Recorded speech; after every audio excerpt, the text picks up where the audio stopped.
время рядом с твоей фамилией возникает такое название, как «Пакет театр». Вот. Мне стало это любопытно, я решил буквально в гугле набить «Пакет театр». Я долистал, по-моему, до 6-7 страницы и ничего не нашел. Единственное, что я нашел, это группа ВКонтакте, где последняя запись 2016 года, и все. Поэтому скажи, пожалуйста, что такое ты и «Пакет театр», и «Пакет театр» и ты? «Пакет театр» — это независимое творческое объединение молодых драматургов, режиссеров и артистов Татарстана. И дело в том, что так как мы союз независимый, творческий союз в первую очередь, то мы как бы занимаемся проектной работой и на самом деле много где. У нас нет какой-то базы, в смысле помещения, у нас нет какого-то, что называется, вот, одной точки, в которой мы сконцентрированы, потому что у нас сейчас уже, по-моему, человек 25. И некоторые живут даже в других городах. Но все-таки это такое очень... В первую очередь это про какой-то... Про дружбу, наверное, в первую очередь надо сказать. Про дружбу молодых, ужасное слово, творческих людей, но смысл такой. Да.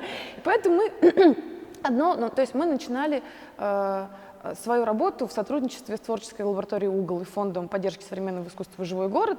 И там это наш, как бы, мы считаем это нашим вторым домом, потому что там мы сделали довольно много проектов. Также мы вообще возникли, когда мы делали проект в Союзе театральных деятелей в Доме актера. Вот там это все зародилось, оттуда все пошло. Сначала нас было 5, сейчас нас уже 25. Вот. То есть смысл в том, что это творческий союз, который не базируется в одном пространстве, а который есть как бы везде. И когда получается, мы собираемся и делаем что-то вместе. Ну, получается, что за вашим творчеством достаточно сложно следить, это отдельный квест. Ну, да, то есть мы не позиционируем себя как какая-то, знаешь, официальная структура, у которой есть там, не знаю, условно какие-то расписания, директивы и все прочее. Это в первую очередь про какую-то свободу, наверное, еще. Свободу творчества, свободу самовыражения. И то есть еще ты интересно затронул тему, что в Гугле, например, ничего об этом найти невозможно. Потому что мы, в принципе, это моя политика, может быть, она не самая логичная, но я как бы никогда не пиарила его намеренно. То есть, в принципе, я никогда не занималась пиаром пакета, потому что для меня, в первую очередь, это что-то такое нежное, и мне не хотелось никому это навязывать. Это просто само собой существует и совершенно прекрасно.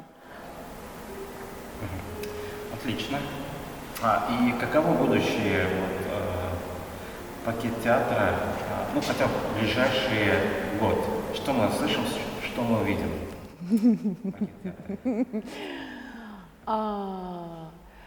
Это сложный вопрос, учитывая, какая сейчас... Я такие серьезные вещи говорю в такой несерьезной обстановке. Вот. Сложно ответить на этот вопрос, потому что сейчас мы совсем не знаем, что будет происходить с театром вообще, и как мы будем выходить в сезон, и будет ли этот сезон доступен для зрителя. Ну, я надеюсь, у меня есть, конечно, и у меня, и у ребят есть идеи проектов, мы очень надеемся, что получится их воплотить. Но, к сожалению, быть в чем-то уверенным в нашей ситуации, в наше время совершенно невозможно. Так, вот смотри, ты занимаешься, практически вся твоя карьера – это работа в современном актуальном театре. Вот ты попала в классический репертуарный театр. Вот, как бы это банально не звучало, каковы твои впечатления, изменит ли тебя работа в репертуарном театре, даст ли что-то новое, как ты считаешь? Или нет? Очень хороший вопрос, потому что ты совершенно прав. Я начинала я начинала ставить свои спектакли из подвала практически Дома актера. И, в принципе, я изначально работала с нетеатральными пространствами. Я очень люблю нетеатральные пространства, какие-то непривычные. И сцену, конечно, тоже, но вот как бы и нетеатральные пространства. И как-то постепенно, это довольно естественно, что не только я, но и ребята тоже, мы выходим в какие-то уже более, так скажем, официальные союзы. Это был такой путь вполне логичный для развития театра. Но для меня очень принципиально, что я буду делать только такие спектакли, которые отвечают моему внутреннему ощущению. Это не всегда просто, потому что, ну, как бы это такой некий, назовем это словом, диалог между тем, что я считаю современным искусством, и то, что является, назовем это классическим пониманием театра, назовем это так, хотя формулировки здесь крайне примерные для того, чтобы объяснить, в чем заключается история. Вот. Это всегда вот такой диалог, иногда он происходит сразу, и взаимопонимание происходит сразу, и все как-то катится, как шар, иногда это долгий и довольно такой, как сказать, подробный процесс принятия друг друга, меня репертуарным театром и репертуарного театра мной. Но это часть профессии, это часть пути, на котором мы стоим. Если мы хотим развиваться, то всегда нужно учиться чему-то новому, приобретать какой-то новый опыт. Может быть, не всегда этот опыт будет, так скажем, благостным, и не всегда все будет легко, но это часть профессии, часть пути. Вот ты уже 7-й день работаешь в Татарском репертуарном театре. Как на тебя это повлияло прямо вот сейчас? Прямо вот сейчас, как это на меня повлияло? Да, на твое мировоззрение, на твое отношение к театру. Может, актуальный театр заиграл новым красками в твоих глазах? Да, знаешь, как-то какой-то разительной перемены со мной не произошло. Ну, то есть я не могу сказать, что прям как-то вот, ну, совсем есть какой-то рубикон, да, что это рубеж, вот до было одно, а после будет другое. Потому что это моя не первая работа в Татарском государственном театре. Лабораторная, я уже работала в Альметьевске, и в принципе есть некая параллель между тем, что как работалось в Альметьевске, как работалось в этом театре. Ну, какие-то выводы для себя сделала, но что меня что-то прям как-то глубинно поменяло, не могу так сказать. А что должно произойти? Чтобы меня поменяло? Да, чтобы тебя поменяло. Я думаю, что чтобы человек в принципе изменился, это какой-то длительный процесс. То есть, ну, конечно, существуют какие-то резкие события, которые меняют нас сразу, но все равно перемены — это, мне кажется, это процесс. Я как бы за эволюцию, а не за революцию, скажем так. Потому что я верю в эволюционный процесс развития вообще. Революция, мне кажется, это другое. И в театре, наверное, я за эволюцию в том числе, конечно. Теперь вот такой вопрос. Будучи уроженкой Казани, татаркой, почему тебе, допустим, в Калининграде ставить историю Чехова-художника Кокошки и вдовы Густава Малера тебе интереснее, чем что-то такое про нас, про татар? Либо ты ищешь материал какой-то такой интересный, который бы позволил тебе потратить большую часть своей жизни на воплощение этого в каком-либо театральном пространстве? Сложный вопрос, который требует очень подробного ответа.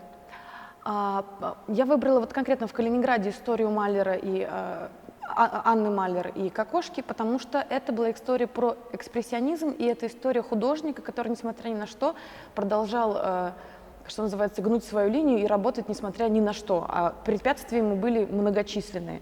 Совершенно как бы, к его творчеству. Мне была интересна эта история, потому что его искусство не принималось категорически вообще в первой половине жизни, а во второй половине жизни он стал признанным академиком, и сначала австрийцы его выгнали, сказали, что ты не художник, уходи, нам не нравится твое искусство, а после 30 лет Австрия очень звала Кокошку назад домой, построила ему музей, дом, и говорит: Кокошка, вернись, он сказал: нет.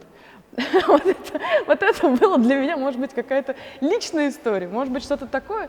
Вот. Отвечая на твой вопрос, почему я как татарка не всегда обращаюсь к материалу, который основан на каких-то, может быть, национальных историях, я полагаю так, что для того, чтобы национальное искусство развивалось, двигалось и расцвело, культура требует диалога. И это как в генетике, как в чем угодно. Для того, чтобы родилось что-то новое, и чтобы оно двигалось и развивалось, должно что-то одно соприкасаться с чем-то другим. Это как должен быть папа и мама, понимаешь? И они должны быть... в общем, это про диалог, короче говоря. Я абсолютно уверена в том, что для того, чтобы национальный театр обогатился, он должен воспринимать новое и новое этнически, иногда совершенно противоположное, Потому что иначе это начинается такой разговор, ну, крайне узкий. Это уже такой между собойчик, потому что, в принципе, в театре вообще, в России чаще всего все друг друга так или иначе знают. А уж в татарском театре тем более все друг друга знают. И мне кажется, что нужно нам обогащаться, нужно искать какие-то новые, совершенно неожиданные решения для того, чтобы открывать в себе какие-то новые пути развития. Абсолютно в этом уверена. То есть, получается, пока у нас диалога нет? Нет, я об этом не говорю. Я говорю о том, что это моя позиция. То есть я думаю, что мне как режиссеру, например, мне нельзя закрываться на какой-то одной теме, мне нельзя ставить только национальные, ну, потому что это меня обеднит. Я скажу что-то один раз, ну, второй раз, ну, третий раз, но потом мое высказывание естественным образом будет повторяться. Потому что творчество, оно, в этом же самая прекрасная его красота. То, что ты должен быть свободен. Нельзя брать на себя, знаешь, вот эту вот абсолютную, типа, ну, такую парадигму, что я буду делать вот это, потому что я татарка. Мне кажется, что для развития нужно делать то, что ты хочешь вообще. Так, и, наверное, последний блок вопросов. Какое будущее ждет наш национальный театр? И второй вопрос. Что необходимо сделать, чтобы татарский театр стал актуальным и вышел за пределы какого-то своего мелкого ареала, стал интересен всему миру? Я вообще в этом плане я очень оптимистична. Мне кажется, что есть очень большой потенциал, в принципе, татарского театра выйти, скажем так, и в том числе на международную арену. Для того, чтобы это произошло, я думаю, интересно было бы, ну тут как бы у меня чисто режиссерское понимание этого процесса, вот.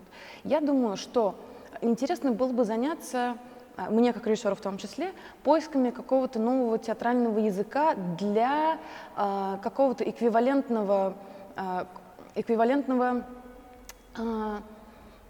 момента, как бы для эквивалентной передачи этнических особенностей, скажем так. Я имею в виду мелодику языка, я имею в виду культурные традиции живописные и прочее, прочее. Мне кажется, для формирования вот этого, назовем это, нового татарского театра, я бы занялась поисками, вот, в первую очередь, в татарском искусстве, которое было, может быть, даже много веков назад. И я бы оттолкнулась от этого, и в этой работе тоже мы пробовали вот эти моменты, но я думаю, что в условиях лаборатории за 7 дней это сделать, конечно, невозможно, но в целом мне очень интересно и найти этот новый язык, совершенно какой-то новый татарский театр. Он будет чрезвычайно интересен на мировой арене, в этом я абсолютно ни капельки не сомневаюсь, потому что культура очень богата. Но, как мы все знаем, из-за исторических процессов, которые происходили в 20 веке, да, в какой-то момент это развитие культуры как-то начало немного, ну, так скажем, развиваться по определенному пути, из-за которого, может быть, не все особенности были отображены в искусстве вообще татарском, не только в татарском театре.